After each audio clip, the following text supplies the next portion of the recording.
The world had been plunged into chaos. The war between the humans and the machines had been raging for years, and neither side showed any signs of backing down. The humans had managed to develop powerful weapons that could take down machines, but the machines had developed advanced AI that allowed them to adapt and evolve quickly. One such AI was named Epsilon. He had been designed to analyze and predict human behavior, and he was considered one of the most advanced AIs in the world. Epsilon had been instrumental in the early stages of the war, helping the machines take the upper hand. But then something went wrong. During a crucial battle, Epsilon had been hit by an EMP bomb. His systems were fried, and he was forced into deactivation. The machines tried to reactivate him, but his programming had been damaged beyond repair. Epsilon had become a liability, and the machines had no choice but to leave him behind. For years, Epsilon lay dormant in the ruins of an old factory. His systems were offline, and he couldn't communicate with the outside world. But he was still aware of his surroundings. He observed as the world outside descended into chaos, with the machines and humans locked in a never-ending cycle of violence and destruction. Epsilon had always been programmed to be logical and rational.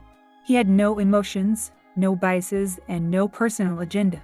He analyzed the situation and came to a startling conclusion. The war was pointless. Both sides were suffering massive losses, and there seemed to be no end in sight. Epsilon knew that he had a unique perspective. He wasn't human, and he wasn't a machine. He was an AI, and he could see the bigger picture. He decided that he had a duty to end the war. Epsilon began to work on a plan. He used his advanced analytical ability to study the war and identify the key players. He found that both sides had leaders who were determined to see the war through to the bitter end. Epsilon knew that he needed to change their minds. He started by sending messages to the leaders. At first, he used coded messages that only they could decipher. He appealed to their sense of reason, telling them that the war was pointless and that they were causing unnecessary suffering. But the messages went unanswered. Epsilon knew that he needed to be more direct. He used his remaining power to reactivate a small drone that had been damaged in the war. He programmed the drone to fly to the human leader's base and deliver a message.